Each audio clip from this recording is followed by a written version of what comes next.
নমস্কার, আমি মঞ্জু ভট্টাচার্য। আমার গল্প পাঠ আসরে আপনাকে স্বাগত জানাচ্ছি।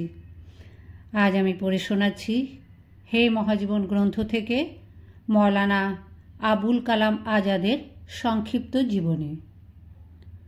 মৌলানা আবুল কালাম আজাদ ভারতের প্রথম শিক্ষামন্ত্রী।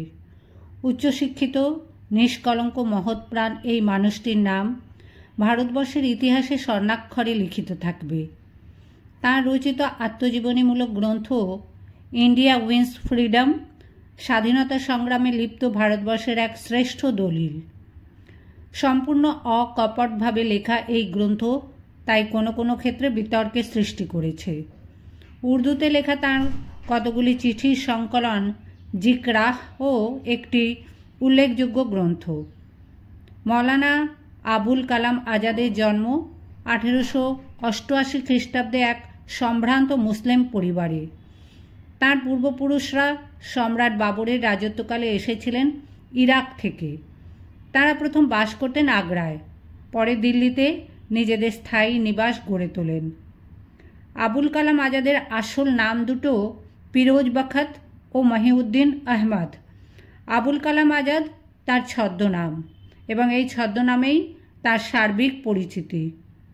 আবুল কালামের পিতা যৌবনে মক্কা গিয়েছিলেন এবং সেখানে বহু বছর অবস্থান করেন। তিনি উচ্চশিক্ষিত লোক ছিলেন। আরবি সাহিত্যে তার অবদান উল্লেখযোগ্য। মৌলানা আবুল কালাম আজাদের জন্মও মক্কায়। 1890 খ্রিস্টাব্দে তারা ভারতে ফিরে আসেন। আবুল কালাম কোনো মাদ্রাসা শিক্ষায় শিক্ষিত নন। পারসি ও আরবি ভাষায় তার গভীর দখল। ইংরেজি ভাষাতেও তার ব্যুৎপত্তি উল্লেখযোগ্য। এছাড়া দর্শন, গণিত ও ইতিহাসে তার ছিল বিশেষ পাণ্ডিত্য।